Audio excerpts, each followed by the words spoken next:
அஸ்ஸலாம் அலைக்கும் வரஹ்மத்துல்லாஹி பரகாத்துஹு. அல்லாஹும்ம சல்லி அலா முஹம்மதின் வாலாலி முஹம்மதின் கமா சலைத்த அலா இப்ராஹிம வாலாலி இப்ராஹிம இன்னக ஹமீதுல் மஜீத். அல்லாஹும்ம பாரி அலா முஹம்மதின் வாலாலி முஹம்மதின் கமா பரக்கத்த அலா இப்ராஹிம வாலாலி இப்ராஹிம இன்னக ஹமீதுல் மஜீத்.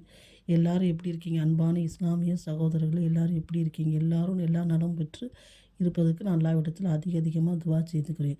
இன்றைக்கி நம்ம பார்க்க போகிற தலைப்பு என்னன்னு கேட்டிங்கன்னா, நம்மளை படைத்த இறைவனுக்கு நம்ம எத்தனை முறை நன்றி செலுத்தியிருக்கோம் அப்படிங்கிற தலைப்பில் இன்ஷால்லா நம்ம இன்றைக்கி பார்க்கலாம். அதாவது நமக்குள்ளே நம்ம ஒரு கேள்வியை கேட்டுக்கலாம். அல்லாஹ் நம்ம வாழ்க்கையில் 1000 பரக்கத்துக்களை கொடுத்துருக்கேன். உதாரணத்துக்கு நம்ம உடம்புல உயிர், சுவாசம், குடும்பம், பல ஞாபகத்துக்களை அல்லாஹ் நமக்கு கொடுத்துருக்கேன். ஆனால் நம்ம ஒரு முறையாவது உண்மையிலே நன்றி செலுத்தியிருக்கோமா? அதாவது அல்ஹம்துலில்லாஹ், அல்லாஹ் எனக்கு கொடுத்ததுக்கு நன்றி அப்படி நம்ம எத்தனை முறை சொல்லியிருக்கோம். சில நேரம் நன்றி சொல்லாமலே இருக்கோம். ஒரு பெரிய மறதி தான்.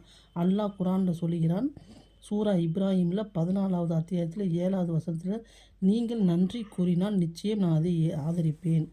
இப்போ நம்ம இந்த விஷயத்தை ஒரு சிறு கதை மூலம் நம்ம தெரிஞ்சுக்கலாம். ஒரு கிராமத்தில் பார்த்தா ஒரு மனிதன் இருந்தான். அவனுக்கு எல்லாமே இருந்தது. வீடு, வாசல், நிலம், குழந்தைகள், ஆரோக்கியம். ஆனால் அவன் ஒரு நாள் என்ன செய்கிறதுல அல்ஹம்துலில்லாஹ் சொல்லவே மாட்டான். எல்லாமே என்னோடய உழைப்பால் தான் எனக்கு கிடச்சிச்சு. நான் உழைக்கிறனால எனக்கு இந்த பொருளெல்லாம் கிடச்சிச்சு தவிர எனக்கு இறைவனுக்கு இதுக்கு சம்மந்தம் இல்லைன்னு சொல்லிக்கிட்டே இருப்பேன். ஒரு நாள் அவனுக்கு காய்ச்சல் வந்துச்சு. சில நாட்கள் பார்த்திங்கன்னா அது மோசமாக போச்சு. அவன் மருத்துவமனையில் படுத்தான். அதுக்கப்புறம் அவன் தண்ணி குடிக்க முடியல, சுவாசிக்க முடியல. அதே நேரம் அவன் கண்ணீரோன்னு சொன்னான், யா அல்லாஹ், ஒரு சுவாசத்துக்காக 1000 ரூபாய் செலவு பண்ணுறேன். ஆனால் நீ எனக்கு 1000 கணக்கான சுவாசங்களை இலவசமாய் கொடுத்தாய். நான் ஒரு முறை நன்றி சொல்லலை. அவன் குணமடைந்த பிறகு தினமும் எழுந்தவுடன் சொல்வான், அல்ஹம்துலில்லாஹி அல்லதி அஹ்யானா பஅதமா அமாத்தனா. தூக்கத்திலிருந்து என்னை உயிருடன் எழுப்பிய அல்லாஹ்வுக்கே எல்லா புகழும் சொல்வானா.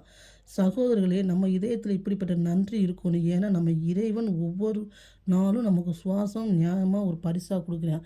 இப்போ நம்ம மூச்சு விட முடியல, நம்ம கஷ்டப்படுறோம்னா நம்ம எவ்வளோ ஆக்சிஜன் வாங்கி நம்ம சுவாசிக்கிறது லட்சக்கணக்கில் நம்ம செலவழிக்கக்கூடியவங்களாக இருக்கணும். அதாவது நபி ஸல்லல்லாஹு அலைஹி வஸல்லம் அவர்கள் வாழ்க்கையை நம்ம எடுத்துக்கலாம். அவர்கள் நபி ஸல்லல்லாஹு அலைஹி வஸல்லம் பாருங்கள், அவங்க ரொம்ப சொர்க்கத்திற்கு நபி ஸல்லல்லாஹு அலைஹி வஸல்லம் முன்பின் பாவம் மன்னிக்கப்பட்டவர்கள். அவர்கள் என்ன செய்வாங்க, சொர்க்கவாதின்னு அல்லாவே சொல்லிட்டேன். நபினா சொர்க்கவாதி தான். ஆனால் அவர்கள் இரவெல்லாம் நின்று என்ன செய்வாங்களாம், கால் வீங்குற அளவுக்கு தொழுவாங்களாம். அன்னை ஐஷா ரலியல்லாஹு அன்ஹா கேட்பாங்களாம், அல்லாஹ் உங்கள் பாவங்களை எல்லாம் மன்னிச்சிட்டார், ஏன் இப்படி துயரப்படுறீங்க? அவங்க சொன்னாங்க, அதாவது நான் நன்றியுள்ள அடியானாக இருக்கக்கூடாதா? முஸ்லீம்லேயும் புகாரிலையும் இடம்பெற்றிருக்கு. சொர்க்கம் உறுதியான நபி நன்றி செலுத்த மறக்கலை. இன்றைக்கி அல்லாஹ்வின் மன்னிப்பு தேவைப்படுறவன், ஆனால் நம்ம நன்றி செலுத்துகிறோமான்னு கேள்வியாக இருக்குது. அதாவது அல்லாவே அவங்கள சொர்க்கவாதின்னு சொல்லிட்டாங்க, முன்பின் பாவத்தை மன்னிச்சிட்டாங்க அப்படின்னு அல்லாஹ்வுக்கு நன்றி உள்ள அடியானம் இருக்கணும்னு அவங்க ஆசைப்பட்றாங்க. ஆனால் நம்ம இன்றைக்கி காலையிலேருந்து இரவு வரைக்கும் அல்லாஹ் நமக்கு எவ்வளவோ ஞாபகத்துக்களை கொடுத்துமே நமக்கு இல்லாத நினச்சி வருத்தப்படுறோம். இப்போ உதாரணத்துக்கு பார்த்திங்கன்னா, ஒரு வீடு இருக்கும், ஒரு ஏழை வீடாக இருக்கும், கணவன் மனைவி இருப்பாங்க, பிள்ளைங்க நிறையா இருக்கும். அவங்ககிட்ட என்ன இருக்காது, பணம் இருக்காது. ஆனால் அவங்களுக்கு கை கால் சுகம் இருக்கும். அவங்க எவ்வளோ ஞாபகத்துக்கள் எல்லாம் கொடுத்துருப்பேன். குழந்த பாக்கியம் எல்லாமே இருக்குது. அவங்க என்ன நினைப்பாங்க, நம்மகிட்ட பணம் இல்லை, அல்லாஹ் நம்மளை இப்படி சோதிக்கிறியா, பணம் இருந்தால் நம்ம நல்ல வீடு கட்டலாம், பிள்ளைகளை படிக்க வைக்கலாம், நம்ம நல்லது சாப்பிட்லாம், அங்கே போகலாம் இங்கே போகலான்னு அவங்க நினைப்பாங்க.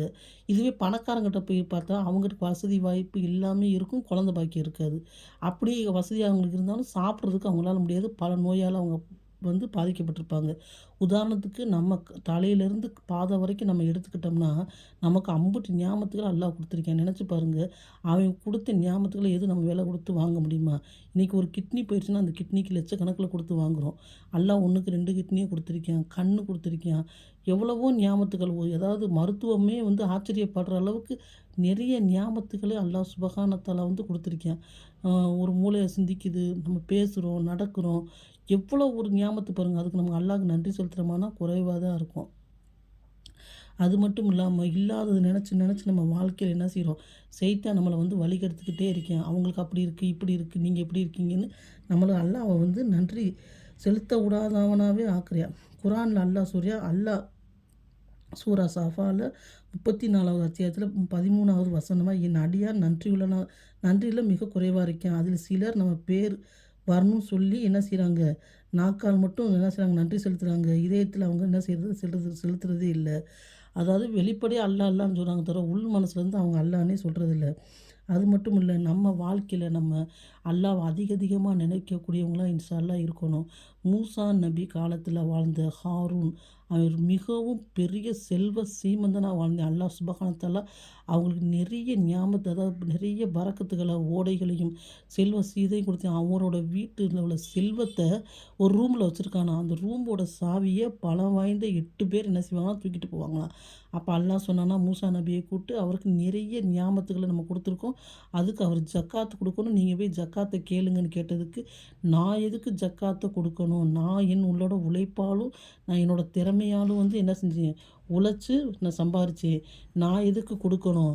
அப்படின்னு சொன்னது மட்டும் இல்லாம, அந்த ஊர்ல நிறைய தன்னோட சேர்ந்த ஆளுகள கூப்பிட்டுக்கிட்டு, நான் தான் பெரிய ஆள் அப்படிங்கிறது என்ன செஞ்சானாம்? ஊர்வலமா வந்தானாம். அப்ப அல்லாஹ் சுப்ஹானஹு வ தஆலா மூசா அவரிடம் சொன்னாராம், "நீங்கள் ஒதுங்கிக் கொள்ளுங்கள், நான் பார்த்துக் கொள்ளுகிறேன்னு."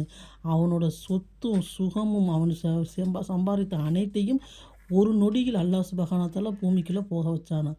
அப்ப அல்லாஹ் சுப்ஹானஹு வ தஆலா மனிதருக்கு நிறைய பணங்களையும், உடம்பு ஆரோக்கியங்களையும் கொடுப்பது அவனுக்கு நன்றி செலுத்த தான்.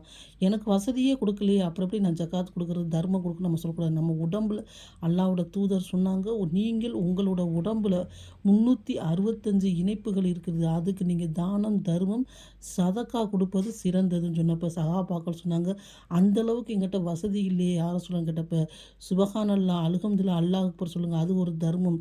உங்களோட சகோதரன பார்த்து சிரிங்க. அது ஒரு தர்மம். நீங்க வெளிய போறப்ப இடையில யாருக்காச்சும் இடையூறு தரும் ஒரு பொருட்கள் இருந்தா அத அகட்டுங்க. அது ஒரு தர்மம். அப்படின்னு சொல்லி சொன்னாங்க. யார சொல்லலாம், நபி ஸல்லல்லாஹு அலைஹி வஸல்லம் சொன்னாங்க. அப்ப இதுதான் இந்த மாதிரி நம்ம உடம்புல உடல்களுக்கும் நம்ம தர்மம் செய்யணும். அதேமாரி அல்லாஹ் குடுத்த நியாமத்துகளுக்கும் நம்ம நன்றி செலுத்தக்கூடியவங்களாக இருக்கணும். எனக்கு அது இல்ல, இது இல்ல, நம்ம இருக்கிறத கொண்டு அல்ஹம்துலில்லாஹ் நம்ம வாழக்கூடியவங்களா இருக்கணும். மேலும் இன்னொரு சம்பவத்தையும் நான் சொல்ல ஆசைப்படுறேன். ஒரு மனிதன் இருந்தாராம். இது சிறுகதை தான். இது ஹதீஸு கிடையாது. அப்ப அந்த மனிதன் சொன்னானாம், அவனுக்கு விலை உயர்ந்த ஒரு செருப்பு வாங்கணும்னு மிகவும் ஆசையா இருந்துச்சாம். அதுக்காண்டி நியத்து வச்சு 40 நாள் என்ன செஞ்சானா, பள்ளிவாசலுக்கு தொழுதானா, தஹஜ்ஜத் தொழுதானா. 40 நாளும் முடிஞ்சிருச்சாம். ஆனா அவனுக்கு என்ன செய்யல, செருப்பே கிடைக்கலையாம். அவனு கோவத்தில பள்ளியை விட்டு வெளியே வரும்போது சொல்கிறான், "இனி நான் ஒருபோதும் இறைவனை வணங்க மாட்டேன். நான் தொழுக மாட்டேன். எனக்கு கேட்டு நான் அல்லாஹ்விடம் கேட்ட ஒரு பொருள் எனக்கு கிடைக்கலன்னு வருத்தத்தோட வெளியே வந்துக்கிட்டு இருந்தானாம்." அப்போ ஒரு 10 கார்கிட்ட வந்து வரிசையா வருதாம். அதில முதல் கார்ல ஒரு மனிதன் இறங்குறதுக்கு முயற்சி பண்றாங்க. பெரிய கோடீஸ்வரங்க. அந்த பார்த்தாலே தெரியுது அவங்க வசதி, வாய்ப்பு, அவங்க நடவடிக்கை எல்லாமே. அதுலேருந்து ஒரு பையன் இறங்குகிறான். அவனுக்கு தொடைக்கு கீழ 2 காலே இல்ல. அவன வீல் சேர்ல வச்சு தள்ளிட்டு போறாங்க. உடனே இவன் பார்க்கிறான், யா அல்லாஹ், என்னை மன்னித்து விடு, மன்னித்து விடு. இவ்வளோ வசதி வாய்ப்பு எல்லாம் இருந்தாலும் உடம்பு ஆரோக்கியமும் கை கால் தான் முக்கியம். இப்ப இவ்வளோ வசதி இருந்து இவரால நடக்க முடியல. 2 பேர் தள்ளிட்டு போறாங்க. ஆனா அல்லாஹ் எனக்கு நீ நடக்கிறதுக்கு ஒரு பாக்கியத்த குடுத்த. இத வச்சு இன்னைக்கு இல்லாட்டி நான் என்னைக்காச்சும் வாங்கிக்கிறேன்னு அல்லாஹ்ட்ட தௌபா செஞ்சானாம். அது மாரி நம்ம இருக்கிறத கொண்டு நம்ம அல்ஹம்துலில்லாஹ் நம்ம வந்து அதிக அதிகமா அல்லாஹ்ட்ட வந்து நம்ம நன்றி செலுத்தக்கூடியவங்களா இருக்கணும். அது மட்டும் இல்லாம, நபிகள் நாயகம் ஸல்லல்லாஹு அலைஹி வஸல்லம் கூறுனாங்க, மறுமை நாள்ல ஒரு மனிதனை அல்லாஹ் விசாரிப்பானா, அவன் அவன் அவன் நிறைய நன்மைகளை கொண்டு வந்திருப்பானா. உடனே அல்லாஹ் சொல்வானா, "நீ நிறைய நன்மைகள கொண்டு வந்திருக்க. உனக்கு நான் சொர்க்கத்த தரேன் போன்னு" சொன்னதுக்கு, உடனே மனிதன், "நீ என்ன இவ்வளோ அசால்ட்டா சொல்லுகிறாய்? நான் என்னோட நண்பனால தான் நான் சொர்க்கத்துக்கு போறேன் தவிர, நீ இவ்வளோ வந்து நீ சொர்க்கத்துக்கு போ அப்படின்னு சொல்லி சொல்றியேன்னு" அந்த மனிதன் சொன்னப்ப, உடனே அல்லாஹ் அவனுக்கு புரிய வைப்பதற்காக என்ன செஞ்சான், மலக்கிட்ட ஒரு ஆணையிட்டான். இவர சொர்க்கத்துக்கு போறதுக்கு முன்னுக்கு இவர நரகத்துக்கு கூட்டு போங்கன்னு. அப்ப எதுக்கு என்னைய நரகத்துக்கு கூட்டு போறீங்க? அப்படின்னு இந்த மனிதர் கேட்டப்ப, அல்லாஹ்வுடைய கட்டளைய மட்டும் நாங்க செய்வோம். நாங்க பதில் பேச மாட்டோம்ன்னு. நரகத்துக்கும் இவருக்கும் ரொம்ப தூரம் கொள்ள தூரம் போயிட்டாங்க. போக போக இவருக்கு என்ன ஆகுதுன்னு கேட்டா, தாகம் வந்து அடிக்குது. அப்போ வந்து அந்த மனிதன் சொல்றான், "எனக்கு ரொம்ப தாகமா இருக்கு. வெக்கம் வந்து ரொம்ப இதா இருக்கு. எனக்கு தண்ணி குடுங்கன்னு" கேட்டப்ப, "உங்களை கூட்டு போறதுக்கு மட்டும் தான் எங்களுக்கு அனுமதி. தண்ணி குடுப்பதற்கு அனுமதி இல்லை. வேணா உங்கள படைத்த இறைவன்ட்ட நாங்க கேட்கிறோன்றப்ப." உடனே அல்லாஹ் சொன்னான், "அவரோட நன்மை இவ்வளோ வச்சிருக்காருல்ல, அதில பாதியை கேளுங்க. அவருக்கு 1/2 டம்ளர் தண்ணி தரேன்றதுக்கு." உடனே அந்த மனிதர், "முடியாது, முடியாது. என்னால முடியாது. நான் நன்மைய தரமாட்டேன்னா." இன்னும் கொஞ்சம் தூரம் நடந்து போறாங்களாம். அப்போ இன்னமும் தாகம் அவர போட்டு அடிக்குதாம். அப்போ சொல்கிறாராம், "எனக்கு நீ ரொம்ப தாங்க முடியலன்னா இதையே சொல்லப்போ எனக்கு வேணான்ட்டு இன்னும் கொஞ்சம் தூரம் நடந்து போறாரு." அப்ப சொல்றாரு, "என் உயிரே போயிரும் போலருக்கு என்னால முடியல. என்னோட ஃபுல் நன்மையும் கூட நான் தந்துடுறேன். எனக்கு 1 டம்ளர் தண்ணி குடுங்கன்னு" சொன்னோனே, அல்லாஹ் சரின்னு சொல்லி இந்த மலக்கிட்ட தண்ணி குடுக்க சொன்னோனே, தண்ணிய குடித்து விட்டாராம். அப்ப சொல்றாராம், அ அந்த மலக்கு சொல்றாராம், "உங்க நன்மை பூரா போயிருச்சு. இப்ப நீங்க எப்படி சொர்க்கத்துக்கு போக முடியும்? நீங்க நரகத்துக்கு தானே போக முடியும்." உடனே அல்லாஹ்ட்ட மன்னிப்பு கேட்குறானாம். அப்ப அல்லாஹ் சொன்னானாம், "நீ உலகத்தில செஞ்ச தானம், தர்மங்கள், தொழுகைகள், ஹஜ், உம்ரா, நோன்பு, ரமலான் எல்லாம் செஞ்ச. அது எல்லாத்தையும் நீ கொடுத்து இன்னைக்கு 1 டம்ளர் தண்ணிய குடிச்சிருக்க. ஆனா, நீங்க எவ்வளோதான் நன்மைகளும் எல்லாம் செஞ்சு வந்தாலும், நான் உங்களுக்கு குடுத்த நியாமத்த கணக்கு போடுறப்ப அது ஈடே ஆகாது. என்னோட கருணையும், என்னோட இரக்கமும் இருந்தா தான் நீ என்ன செய்ய முடியும்? சொர்க்கத்துக்கு போக முடியும்னு" அல்லாஹ் சொன்னானாம். அப்ப நினைத்து பாருங்க, அல்லாஹ் காலையிலேருந்து இரவு வரைக்கும் நம்ம 3 நேரம் சாப்பிட்றோம் நிறையா. இருக்கிறவங்க சாப்பிட்றோம், இல்லாதவங்களும் போதும் அல்ஹம்துலில்லாஹ் சாப்பிட்றோம். கை, கால் சுகம், ட்ரெஸ்ஸு எவ்வளோ ஒரு இது அப்படி நம்ம அல்லாஹ்க்கு நன்றி செலுத்துறோமா? நெனச்சு பாருங்க. நமக்கு எங்கே நான் வாழ்ந்துக்கிட்டு இருக்கேன். எனக்கு எப்போ பார்த்தாலும் நோயோடையே வாழ்க்கை போகுது. மாத்திரை சாப்பிட்டுக்கிட்டு இருக்கேன். சுகர் இருக்குது, ப்ரெஷர் இருக்குது. ஏன் உங்களுக்கு ஒண்ணு இல்லாட்டி ஒண்ணு குடுக்கலையா? உமர் ரலியல்லாஹு அன்ஹுட்ட உமர் ரலியல்லாஹு ஒரு சகோதரர பார்க்குறாரு. உங்க சகோதரருக்கு எப்படி இருக்குன்னு, அவருக்கு உடம்பு ரொம்ப மோசமா இருக்கு. ரொம்ப கஷ்டமா இருக்கு அப்படின்னு சொன்னோனே, அப்படி சொல்லாதீர்கள். அல்ஹம்துலில்லாஹ் சொல்லுங்கள். உங்களோட சகோதரர் 1 பாத்ரூம் போறார், 2 பாத்ரூம் போறார். அதுவே அல்லாஹ் குடுத்த நியாமத்து அப்படின்னு சொல்லி சொல்றப்ப, அது போகணும்னா எவ்வளோ கஷ்டம்னு நெனச்சு பாருங்க. அப்ப நம்ம வாழ்க்கை இப்படி தான் போகும். நம்ம வாழ்க்கை வாயிலேருந்து என்ன வரும்னு கேட்டிங்கன்னா, அல்ஹம்துலில்லாஹ் எப்படி இருக்கு? யாராச்சும் கேட்டா கூட நல்லா இருக்கேன்னு நம்ம சொல்லக்கூடாது. அல்ஹம்துலில்லாஹ். உங்க பிள்ளை எப்படி இருக்கு? அல்ஹம்துலில்லாஹ். வருமானம் எப்படி போகுது? அல்ஹம்துலில்லாஹ் சொல்ல சொல்ல அல்லாஹ் மகிழ்ச்சி அடைகிறான். அவன் சந்தோஷப்படுகிறான். நீங்க உயிரோட இருக்கிறீங்கன்ற ஒரு பெரிய நியாயம். உங்களோட கண்கள் திறக்கும், இதயம் துடிக்கும், காற்று வந்து சேரும். இது யாருடைய அருள்? அல்லாஹ்வுடைய அருள் தானே!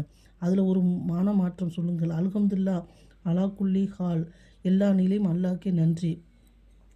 யா அல்லாஹ், யா அல்லாஹ் எங்களுக்கு கொடுத்த எல்லா நன்மைகளையும் நன்றி. நாங்கள் நாக்கை நன்றி செலுத்தும் நாவாக ஆக்கிவிடு. என் இதயத்தை நினைவில் வைத்திருக்கும் இதயமாக ஆக்கிவிடு. என் வாழ்க்கையில் நன்றியுடன் நிறைவேற்றிவிடு. ஆமீன், ஆமீன் யா ரப்பல் ஆலமீன். அதாவது நம்ம அல்லாஹ்ட்ட அதிக அதிகமா துஆ செய்யணும். நன்றி சொல்லாத நாக்கு அல்லாஹ்வின் கருணை மறந்த இதயமாகும். இவை நம்ம வாழ்வில் இவையில நம்ம அவனிடமிருந்து தூரம் அழைத்து செல்கிறோம். இன்று ஒரு முறை அல்ஹம்துலில்லாஹ் சொல்லுங்க. அது உங்க வாழ்க்கையை மாற்றிவிடும். அதாவது அல்லாஹ்வுக்கு அதிக அதிகமா நன்றி செலுத்தலாம். இன்னைக்கு போன காலம் போகட்டும். நம்ம காலையில எந்திரிக்கிறோமா, அதுக்குள்ள துவா ஓதுவோம். இல்ல எதுவுமே தெரியாட்டி அல்ஹம்துலில்லாஹ் சொல்லுவோம். சாப்பிட்டதுக்கப்புறம், துணி மாத்துனதுக்கப்புறம் நம்ம அல்லாஹ்வுக்கு நன்றி செலுத்தணுன்ற ரசூலுல்லாஹ்வோட சுன்னத்தை நம்ம வழிபட்டுருவோம். நம்மளுக்கும், நம்ம பிள்ளைகளுக்கும், நம்ம எல்லாரும் சாப்பிட்டா மட்டும் தான் அல்ஹம்துலில்லாஹ் சொல்லணும்ல. உடம்பு ஆரோக்கியம் இருந்தாலும் இல்லாட்டியும் அல்ஹம்துலில்லாஹ் சொல்லணும். நம்ம எங்கே போனாலும் அல்ஹம்துலில்லாஹ், அல்ஹம்துலில்லாஹ்னு அதிக அதிகமா சொல்லக்கூடியவங்களா இன்ஷா அல்லாஹ் இருப்போம். அல்லாஹ்க்கு நம்ம நன்றி செலுத்தக்கூடியவங்களா இருக்கணும். இவ்வளோ நியாமத்து குடுக்குற நம்ம ரப்புக்கு நம்ம இன்ஷா அல்லாஹ் அதிக அதிகமா நன்றி செலுத்துவோமா? இந்த வீடியோ பிடிச்சிருந்தா நீங்க லைக் பண்ணுங்க. மத்தவங்களுக்கும் ஷேர் பண்ணுங்க. சப்ஸ்கிரைப் பண்ண மறந்துடாதீங்க. அஸ்ஸலாமு அலைக்கும் வரஹ்மத்துல்லாஹி வபரகாத்துஹு.